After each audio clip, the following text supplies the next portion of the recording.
So today we're going to talk about creating a 21st century election system that both parties and voters will accept. Next slide.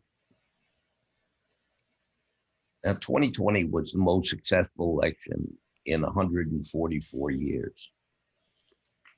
With the pandemic raging, many states, sorry, I have one other problem here, so bear with me 1 second. And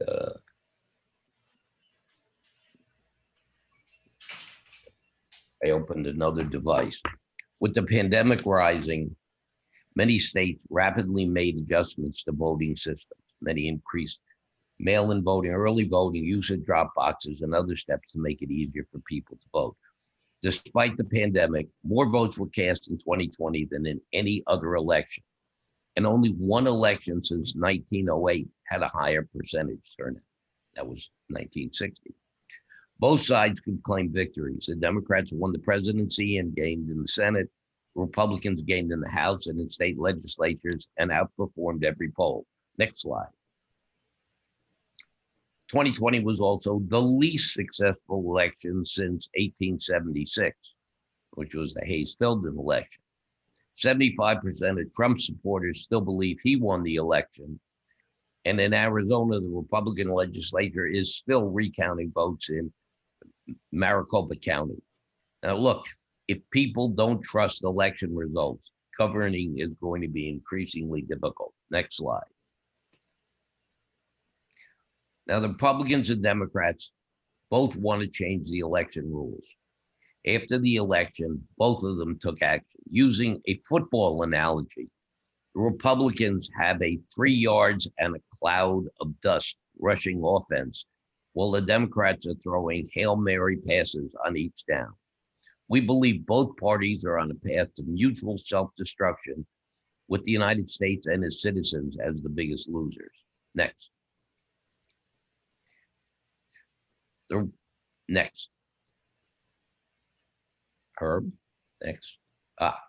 No, back one. Yeah. Republicans are working state by state to make voting more difficult.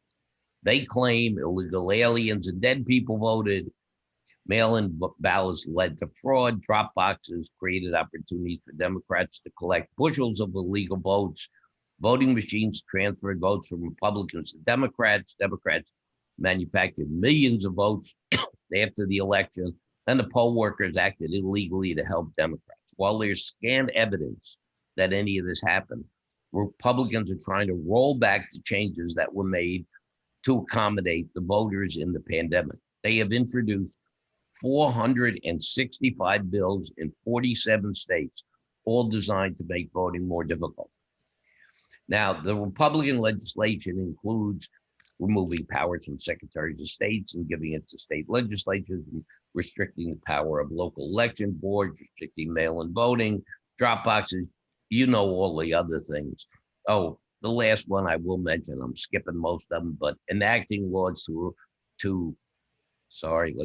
going the wrong way. Enacting laws to arrest poll workers for mistakes and bad acts. Okay, next. Now, Republicans think mail-in voting works against them. In 2020, 59% of Democrats voted by mail, compared to only 30% of Republicans. Because many more, no, you went too fast there, I'm sorry. Because many more Democrats voted by mail, Republicans think mail-in voting works against them. Next. While mail-in voting worked against Republicans in 2020, the reasons may not apply to future elections. First, it looks like Democrats voted more by mail because states that skew Democratic, like California, Oregon, and Washington, have the highest mail-in voting percentages. The pandemic was also most severe in cities where Democratic voters are located, and Trump declared war on mail-in voting, likely convincing many of his supporters to vote in person. But exempting 2020 mail-in voting has not benefited either party. I want you to look at the chart on the right. What you can see is that in 2016, The Republicans ran up decent majorities in a whole bunch of states. And in 2020, it flipped the other way. In North Carolina, it was a flip of 45%. In Oklahoma, Republicans won mail-in votes by 26 points in 2016, and Democrats won by 18 points in 2020. So in 2020, the Democratic margin in mail-in votes was due to the pandemic and to Trump, not to the mode of voting. Next. Now let's look at Florida in 2018. In Florida in 2018, Republicans cast 54,208 more mail-in votes than the Democrats.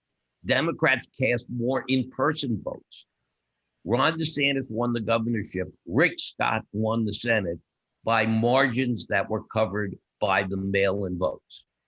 According to Professor Michael McDonald of the University of Florida, when you have a system of elections that has multiple methods by which people can vote, mail-in ballots tend to be the most Republicans of the group.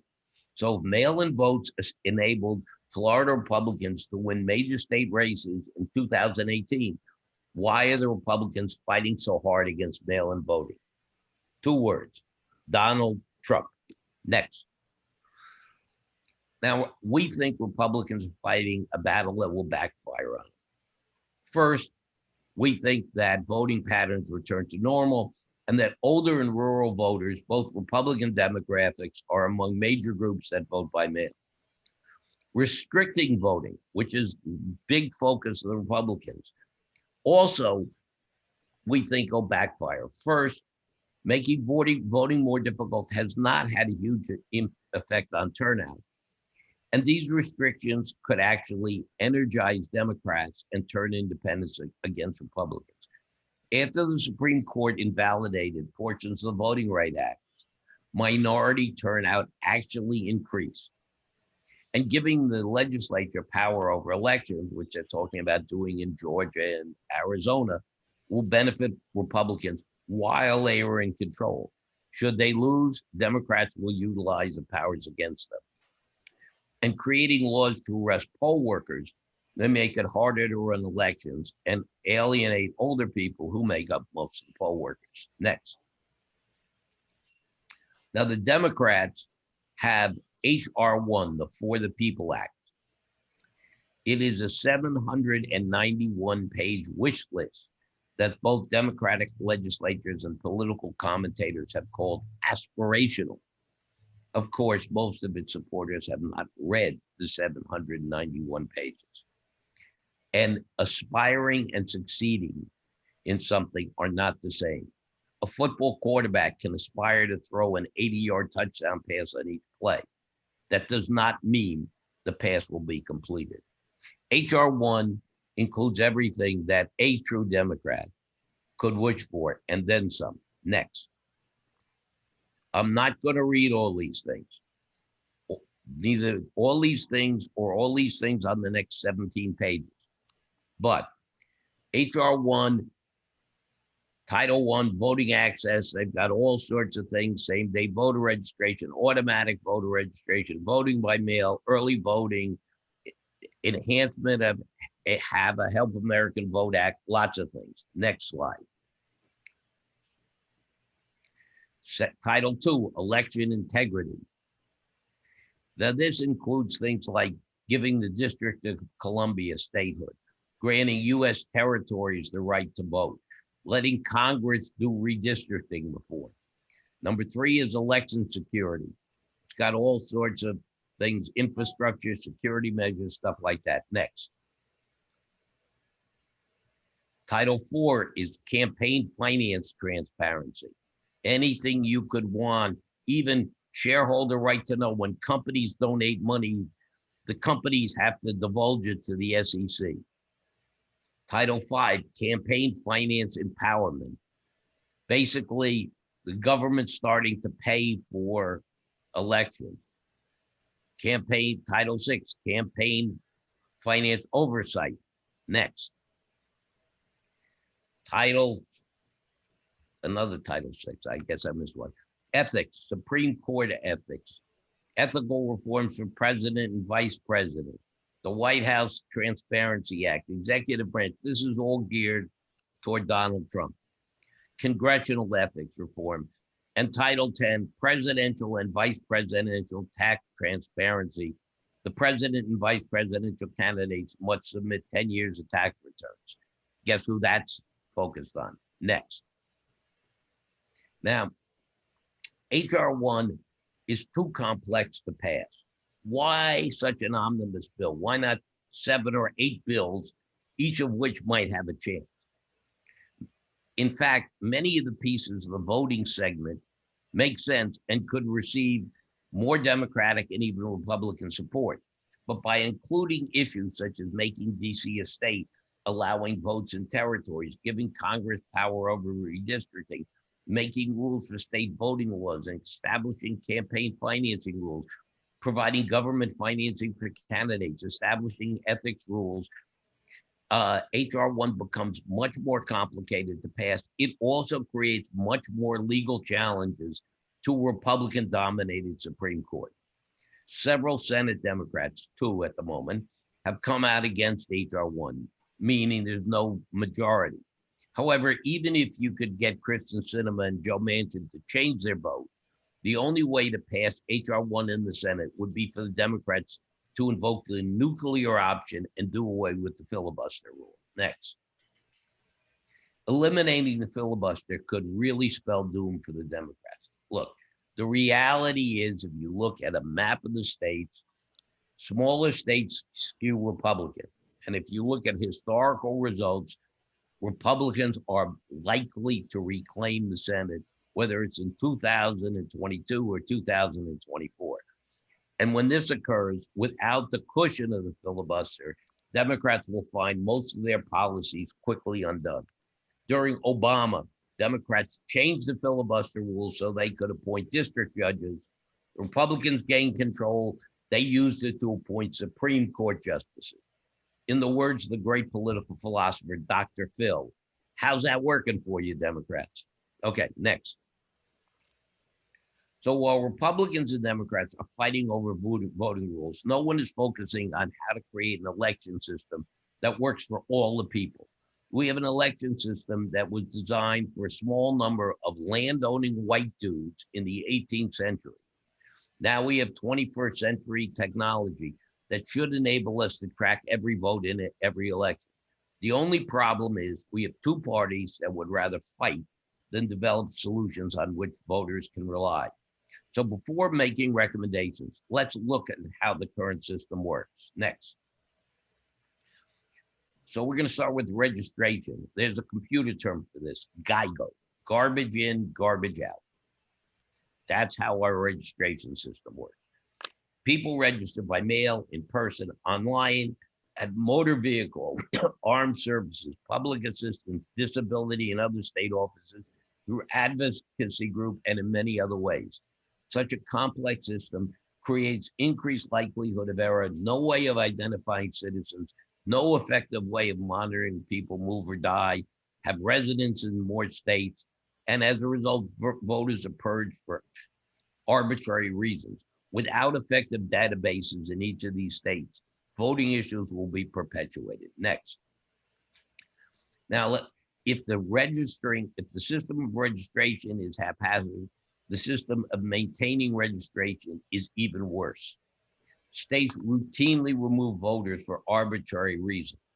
In 2018, 17.3 million voters were removed from state lists. The most common reason was failure to return a notice from the Election Bureau, 35.3%. That's a lot of people taken off the voting rolls because they missed a letter, which may or may not have been delivered. Indiana, Virginia, and Wisconsin removed voters at twice the national average.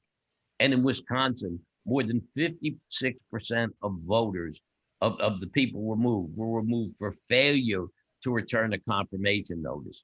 So 16%, over 8%, 8.5% of the total voting population in Wisconsin, a swing state, very close in elections, were taken off the voting rolls because they missed some letter from the Bureau of Election. Next. Now, this is to me just really ridiculous. States remove people for not for not responding to letters, but they send out so few letters that the whole process is ridiculous. In 2018, and this is from the Election Administration Survey for the Congress, notices were sent out to 11.6% of all voters. Of those, only 11% responded. In other words, 1.8% of all voters responded.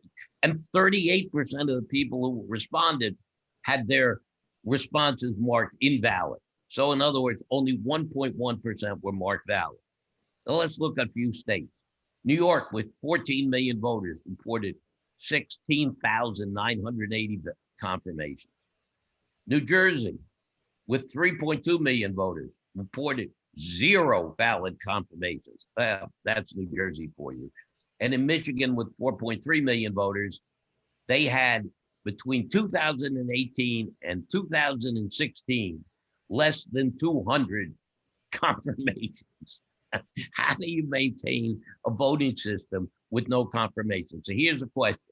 The IRS knows who you are, Social Security knows who you are, but somehow the Election Bureau does not know who you are. Next. Now, while we're maintaining registration is complicated, the problems continue when the voter tries to cast a vote. Let's look at voting by mail. In most states, the mail-in voter has no idea if the vote has been received or accepted. In 2016, way over 300,000 mail-in votes were rejected, and this doesn't include votes that were lost in the mail. And about half of that were rejected for non-matching signatures or no signature. First, I don't know how people know what their signature looked like when they registered to vote 30 years ago. And I don't know how poll workers decide if a signature matches.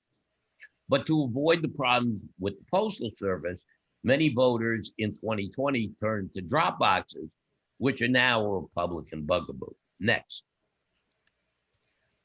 When voting in person, the voter goes to a polling place. There may be a long line, maybe an hour long. Voter enters the polling place, shows some form of ID. The poll worker looks in a paper book to see if the name appears and then decides if the ID is valid. Some people are turned away because they don't have the right ID. If voters are in a wrong place, they can be given a provisional ballot, which is usually rejected, or sent to another polling place where there's another long line. Some people, according to Donald Trump, the Republicans are allowed to vote illegally. The poll worker has no way of knowing if the person in front of them has voted by mail or if this person has voted in another state. So in 2016, over 600,000 provisional votes were rejected. And most were rejected because people went to the wrong polling place or did not have proper identification.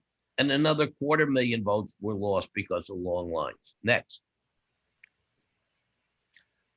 Now, this is just an aside. As I mentioned before, the Republicans have passed some laws calling for making any error at the poll a crime. And since I'm a senior citizen, I just want to take a second to mention that 24% of poll workers are like me, 71 and older. And 31% of poll workers are 61 to 70. So if these laws are going to be enforced, our prison system is going to have to open elder care divisions. I think this is very important, for us old folks who may end up going to prison. Next. Anyway, let's get back to the voting. So when voters vote, they vote using machines that are frequently relics. 45 states use machines that are no longer manufactured. 40 states use machines that are at least 10 years old. If machines break down, votes can be lost and voters can be turned away. 16 states use machines that don't have paper backup. How can results be verified if machines break down or hacked or if there's no paper backup? And as far as hacking is concerned, with our outdated technology, there's no way to tell if machines were hacked. Hacking is a real threat and we don't have systems to prevent it. Next. So after the voter has voted, most states will wait until the polls are closed to start processing and counting. In New York, in fact, counting did not start until 7 days after the election. Fortunately, no one cared about New York's votes. But if processing and counting don't start until the polls are closed or later, there is no way to cure mistakes made on mail-in ballots or provisional ballots. In the 2020 election, all states with disputed elections did not start counting until Election Day, and all but one did not start processing before Election Day. Next. Now, we have slow counting but quick reporting. While states wait to start processing and counting, they release results precinct by precinct as soon as they are available. States count in-person votes first and then mail-in votes. For in-person votes, most states reported rural counties first. Thus, much of the early votes went to Trump. In Georgia, Pennsylvania, and Michigan, Trump ended election night with a big lead, only to see it evaporate as cities reported and mail-in votes were counted. Since Trump proclaimed dead people were voting in cities and mail-in votes would rig the election, his supporters became suspicious as they saw urban and mail-in votes swing states away from Trump. Next. Now, once the votes are counted, if there are disputes, we are woefully unqualified to handle it. After the 2020 elections, Republicans, many of the swing states, called for post-election audits. As I mentioned before, counting is still continuing in Arizona. An effective audit requires a systematic approach that all voters will accept. Most of our states are unprepared to handle this audit. According to Verified Voting, only one state, New Mexico, has an excellent audit system. 24 states have inadequate audit procedures, and 14 states have audit procedures that need improvement. Next. For the remainder of this presentation, let us assume we are a group of nonpartisan politicians, MBAs, and technology experts serving on a presidential commission. Our simple task is to design a 21st century election system that will satisfy Democrats, Republicans, and independents and resolve the issues over which the two parties are at war. Next. Now let's see what people want from their election. There's not a lot of division. 82% of voters favor voting machines printing a paper backup. 78% favor at least 2 weeks of early voting. 76% favor requiring people to show a government-sponsored ID. 70% favor allowing people convicted of felonies to vote after their release. 68% favor making Election Day a holiday, and 61% favor automatically registering citizens. According to YouGov, 86.5% of Americans think it's easy to register and vote. So most Americans think it's easy to register and vote, and most Americans are united on what the voting system should have. Next. So let's look at some simple and achievable voting goals. All citizens should be registered to vote. Non-citizens should not.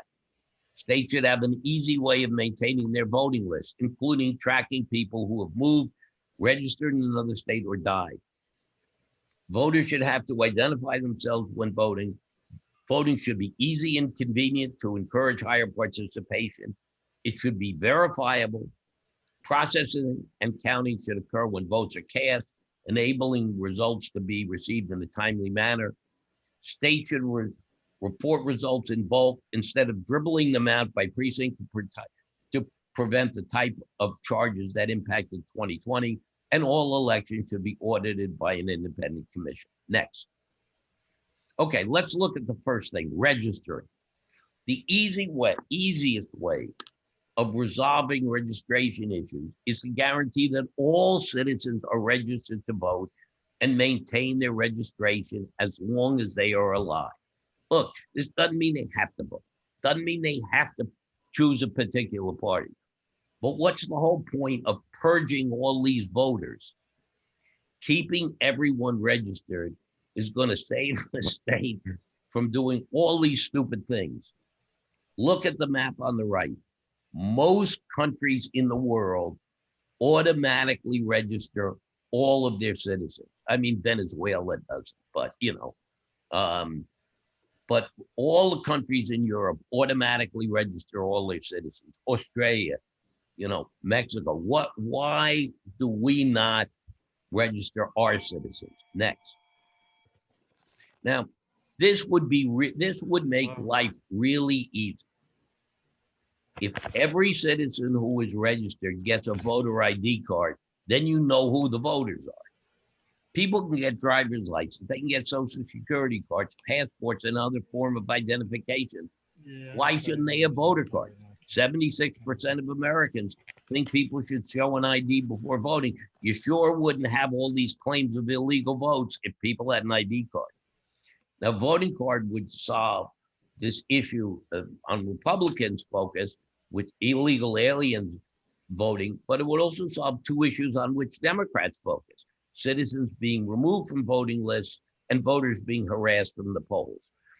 The U.S. Citizenship and Immigration Services Department of the State Department knows the identity of citizens. This is not some big secret.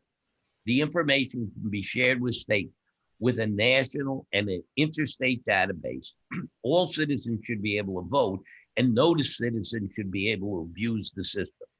Creating a unified voter database would solve a good portion of our voting problems. Next. Now, how do you get a voting card? When a citizen is born, they can receive a voting card with their date of birth and state of residence. Any citizen that does not receive a voting card can apply for one by showing a birth certificate or a whole bunch of other forms. And if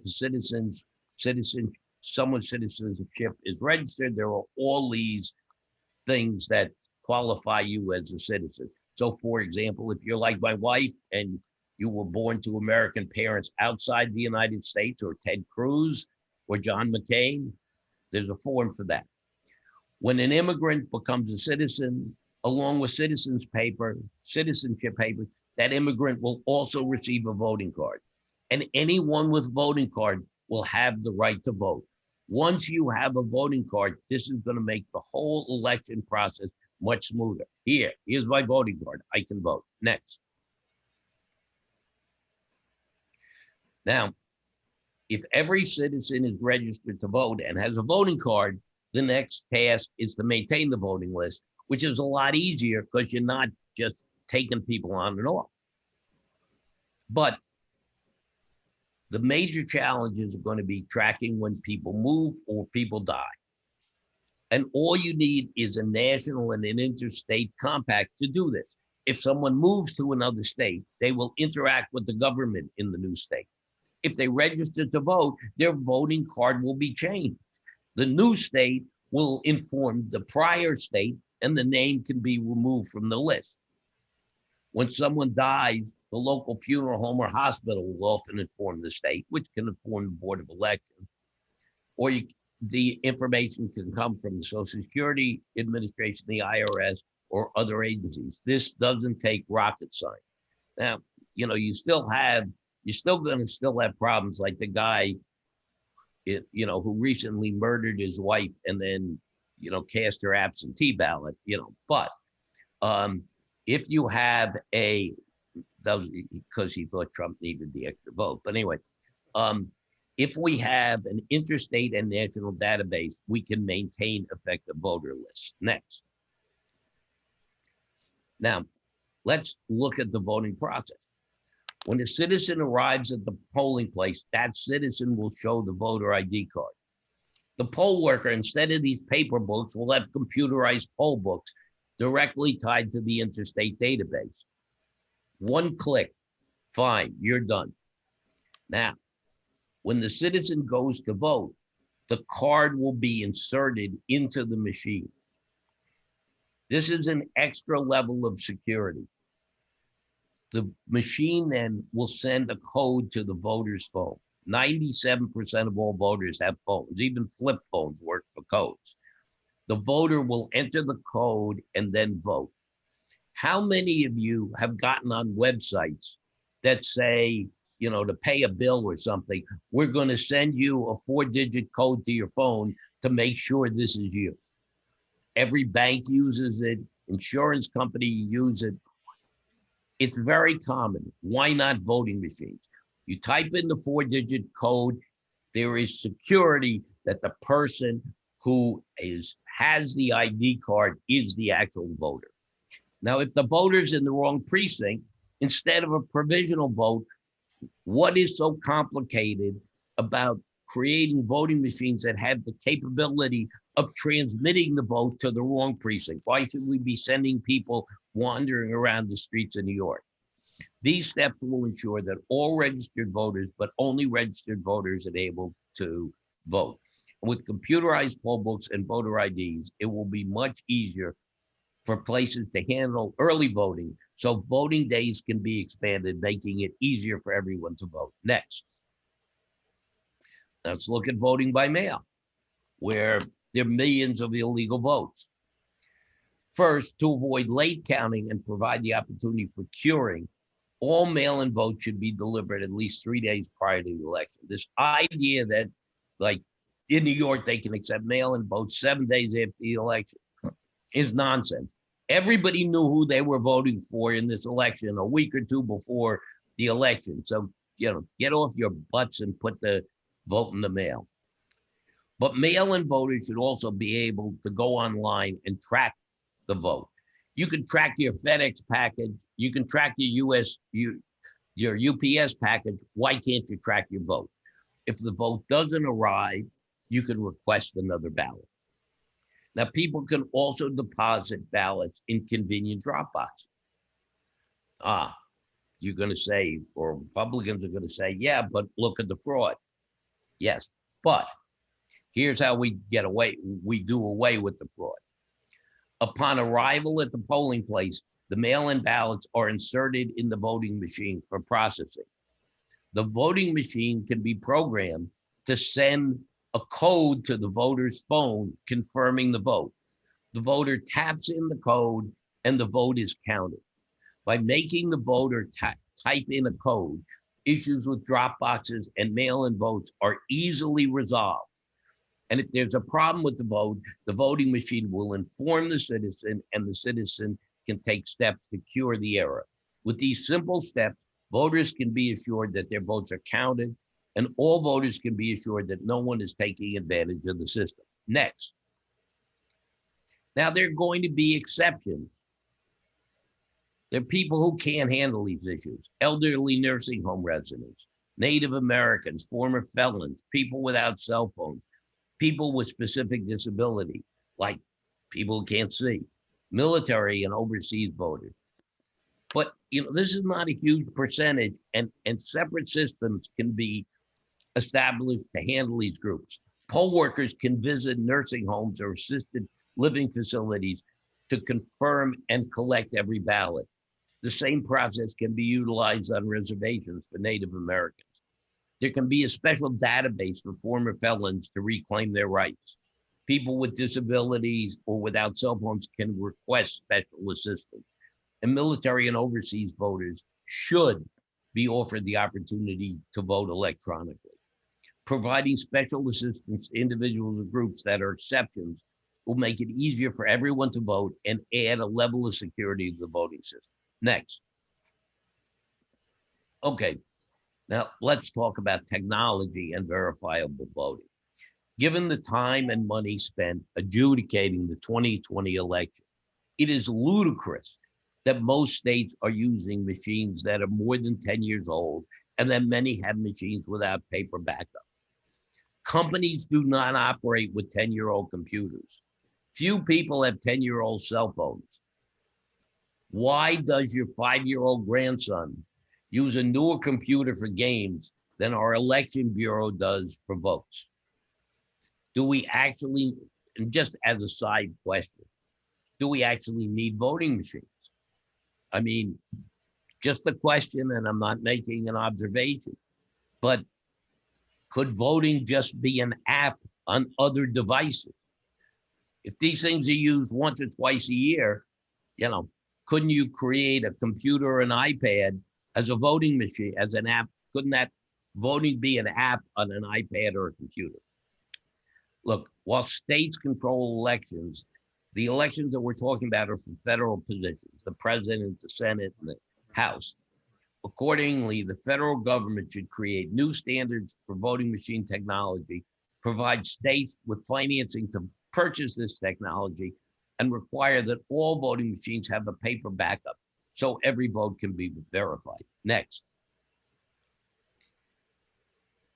Next.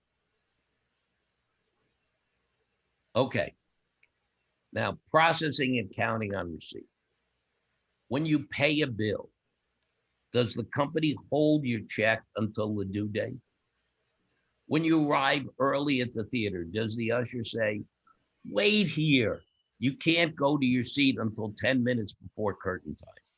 Of course not. Is there a logical reason for waiting until the polls close, or 7 days after the polls close in New York, to process and count the votes?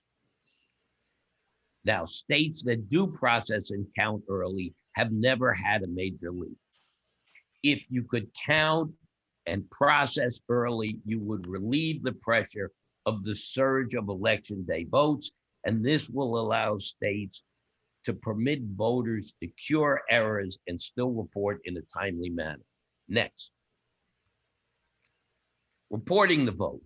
The gurus on TV love to analyze votes as they report it on a precinct by precinct basis. But for many, this can lead to confusion, as it did in 2020.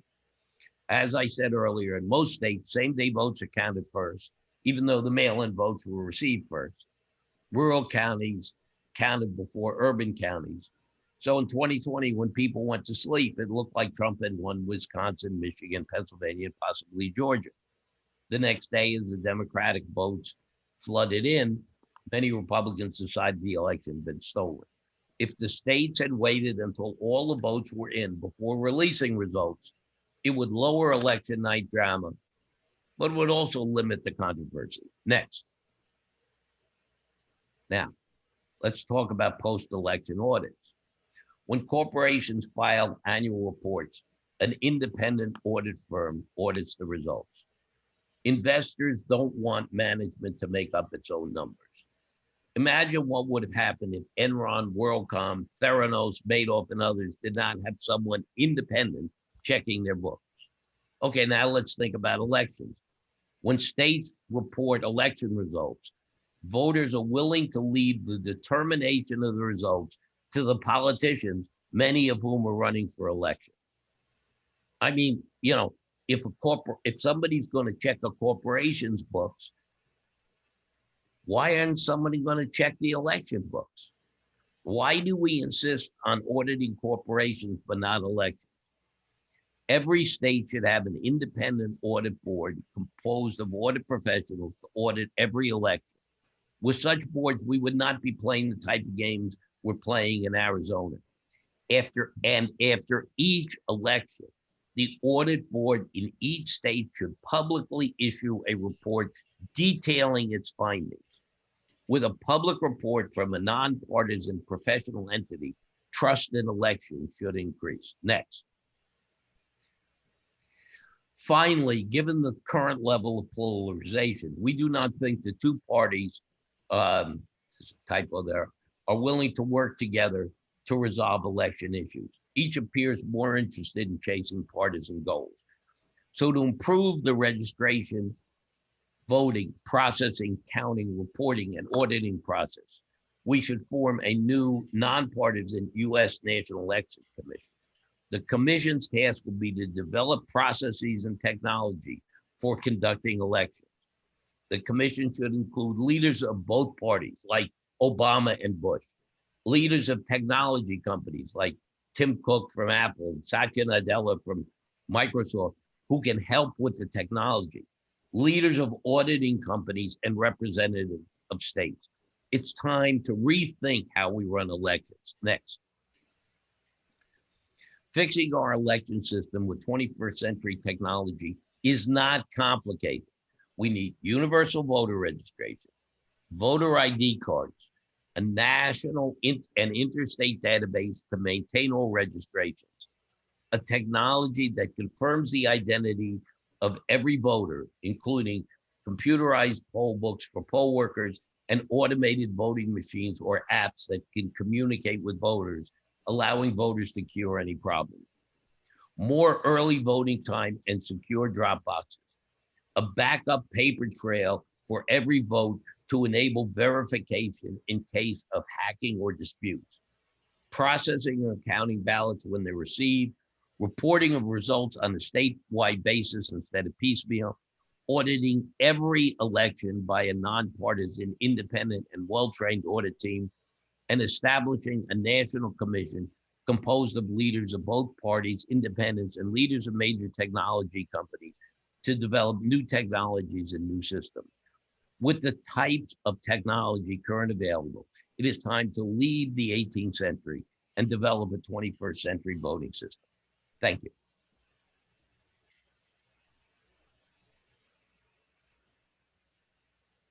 Thank you, Peter, for that very insightful presentation and giving us something to think about. We would like to now open it up to our audience to ask questions, make comments. To do that, I would ask you to go to the chat box and enter your question, and we will take them as they come up.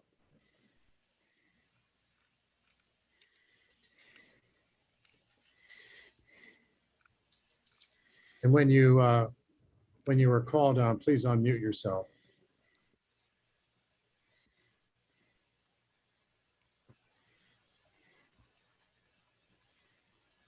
Since there is a lull, I might ask Peter a question. How would your approach get started? I mean, how would it come to life? Well, I think the way it comes to life is to establish a national commission.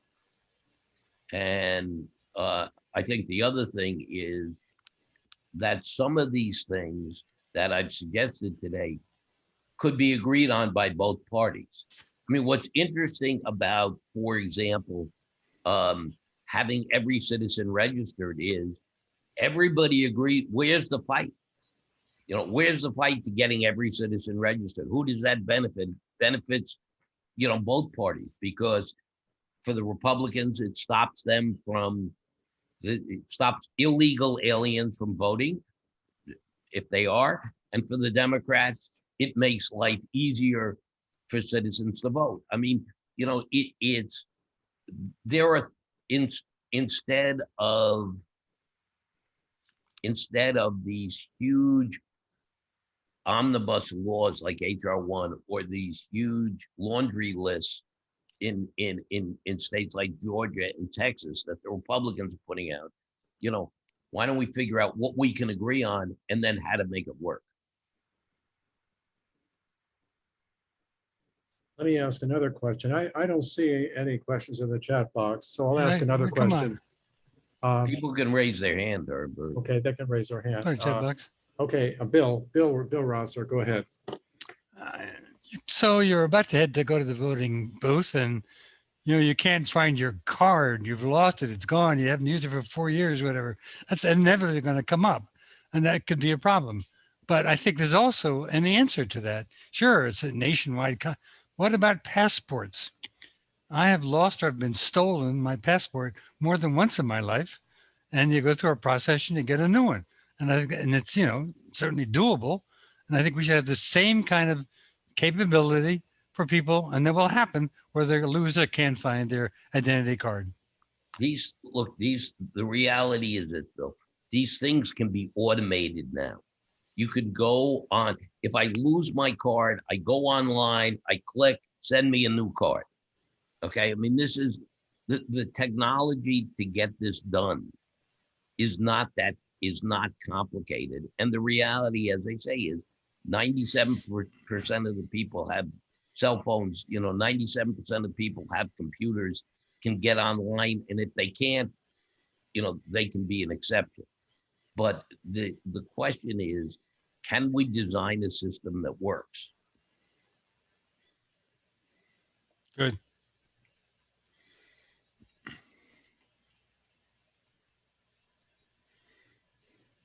There's a long chat comment by Helen. Helen, I would just ask you to unmute yourself and make your comment. Thank you so much, Herb. That's kind of you. I meant for you to mention this to Peter afterwards. I did not want to discuss it at this Okay. point. Okay. Peter, I would just say, sir, you represent your organization as being nonpartisan. I don't think that we, as a country, forgive me, I really did not mean to talk about this now. Let's talk about it. We don't say the phrase illegal alien anymore, sir. We talk about people being undocumented.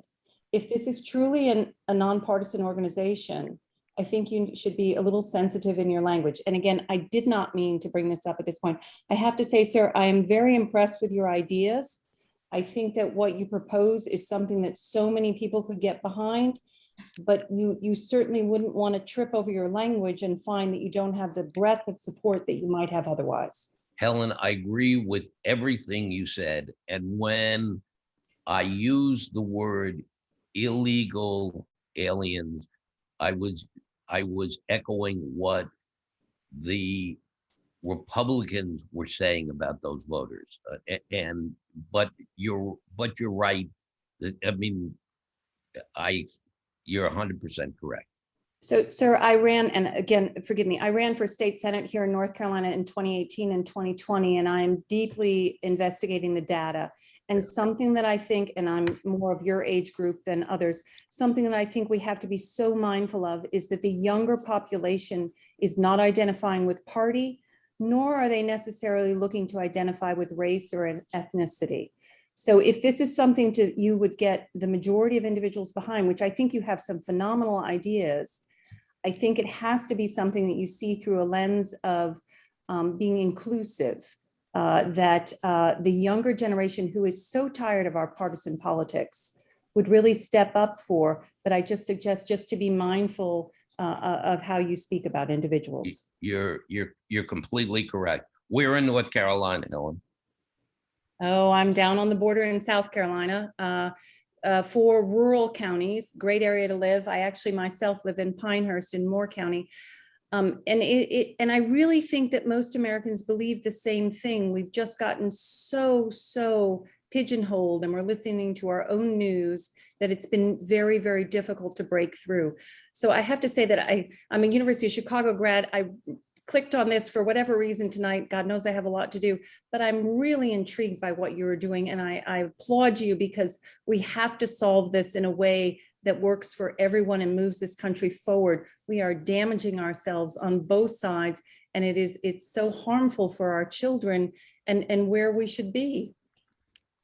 Well, that's, we would love your inputs and love to have you participate with us. Let me say this, Helen, I didn't see you in the original registration, so we don't have your email address.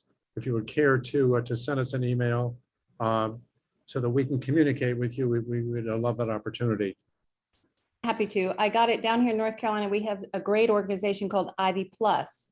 And so for all of the schools that are Ivy plus the other schools, we share alumni events collectively. So perhaps that's why you didn't see it. Great. So again, if you can send us your email, we'll very, very happy to let you know more about our organization and go from there. There was a question from Antoinette Govin. Antoinette, you just want to ask that question? I think it concerned voting cards. Unmute yourself.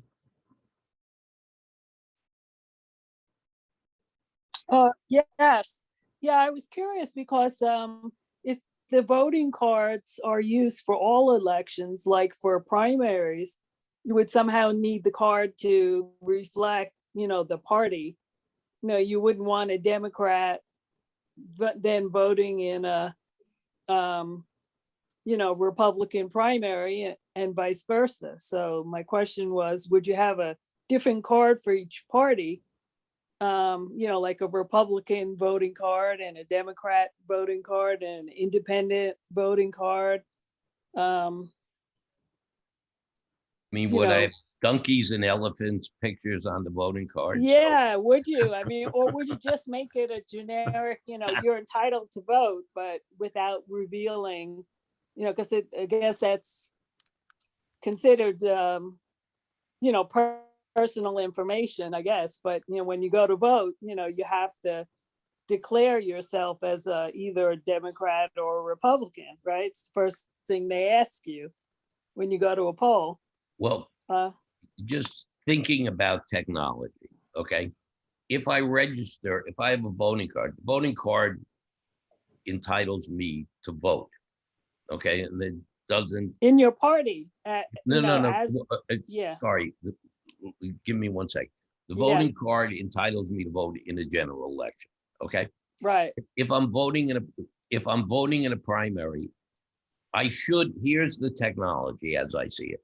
I should be able to go online and click on a party if I want to register with a party. Okay? In other words, I should be able through the website that handles voting cards to change my address or change my party. Okay? Yes. The technology exists right now that the voting machine linked to the central database will know what my party is. So if I go and put my card in and I am registered as a Republican and I go to vote in the Democratic primary, it can go beep, beep, beep, beep, you know. Yeah, it should kick it out. Right. I mean, what I'm saying is with the kind of technology we have available, this stuff is solving most of the problems that people are complaining about should be easy.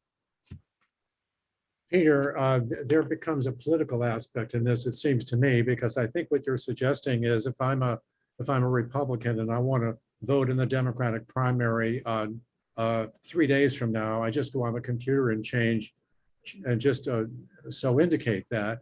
And maybe certain states would allow people to change their party affiliation within 3 days. Maybe No. others would. You know, Okay. so aren't you going to run into all kinds of political problems? Not to mention the fact that you said that in many of the things that you mentioned, there's great public support, but that doesn't across party line. But that doesn't mean the politicians of those parties would favor it equally. Okay, let me make this clear, Herb. If I can't, states have rules, and these ideas are not designed to override state rules. So if the state rule says that I have to announce for a party at least 60 days before an election, I can't go on. I can go on and change my party from Republican to Democrat, but it's not going to apply for 60 days. This is not rocket science stuff. It's a little bit like the analogy with, there's provisional ballots that are already managed in a way like that, where they verify things that were not obvious when the person got to actually vote. Right, but what I'm saying is this can all be done by computer. I mean, you know, with a paper backup. It makes life easier. It should be. There was a question, I think, from Cynthia Dye about the risks of hacking. I don't know if she wants to elaborate on that before you respond to it.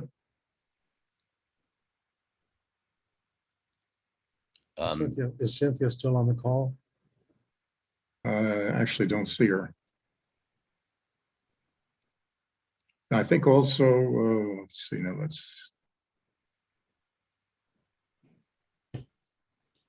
now Joseph Geiger, I think you had to put your hand up earlier. I don't know. Yes, I did. And my only question is, I mean, I fully support this approach. What would be the next step to make some success towards something like this? What's the next step? I mean, you get the presentation puts out what we could do, but how do you get someone to act on this? That's yeah. You know, to me, there's sort of two pieces of it. There's the political piece and there's the technology piece. And what I mean by the technology piece is, you know, unlike several of the people on this call, I didn't work for IBM for, 46 years. So I'm not sure exactly, what's available, but I think, I think the best idea would be to appoint this National Election Commission and bring in, I mean, as I say, every time I go to vote, and I see these machines there that are used, one day every 2 years. And I say, we're spending, no wonder they don't replace that. Why can't I vote on my iPad? I'll go to the polling place, but why can't I vote on my iPad?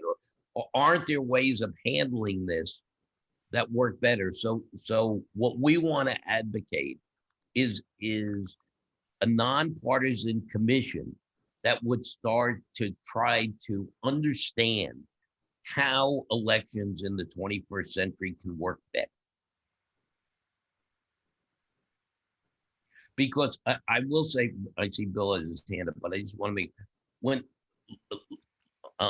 Lucy Kennedy, who unfortunately couldn't be here today, and I started to look at this, and as we started to look at this, what we came away with is the Republicans are wrong and the Democrats are wrong. I mean, everybody's shooting themselves in the foot.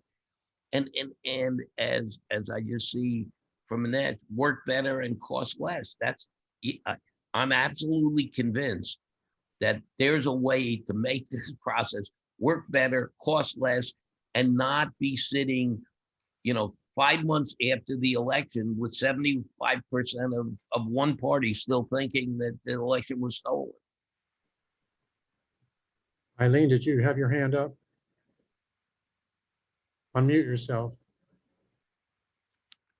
No, I was just, thank you. This has Okay, really been fabulous. Thank you. Bill. I'm going to support what Joseph asked about what do we do next. And it seems to me the task is to get the Presidential Commission an idea in people's heads and sufficient public support one way or the other to say it's now time to create this public presidential commission. And here's the task. So how do we create the energy to do that? Well, it's education, it's awareness, and I don't know what all, but it's got to be presumably not coming directly from the politicians themselves. That seems unlikely. So it's got to be the people, Republicans, Democrats, Independents. I'm not sure, but anyway, somehow or other, it seems like that's the angle we got to go to put force on the governmental system itself to create such a commission. I mean, the one comment I'll make is, the more that Lucy and I looked at this, the more we kept saying to ourselves, this is dumb. It's like,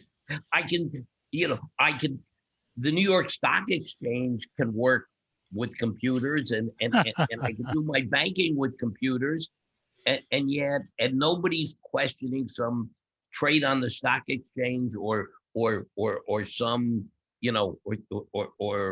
or whether I paid my bill for my car insurance, but we're still questioning, votes in Maricopa County. Peter, Sorry. If those in one party or another looked at your proposal and thought that, well, if this were implemented, we would lose, or we would be adversely affected, our party, I'm not saying which party, but would the politicians tend to not look at it in terms of what is a 21st century system as opposed to what will be better for our party? I think there's stuff in this from both parties. I think Republicans would think, oh, some of those poor, ignorant Democrats aren't smart enough to get a voter ID card. And I think Democrats would think, this way the lines will be shorter and our people won't be hassled at the polls. And a big issue that I just sort of glossed over, but what about people who have homes in 2 states? What about college students?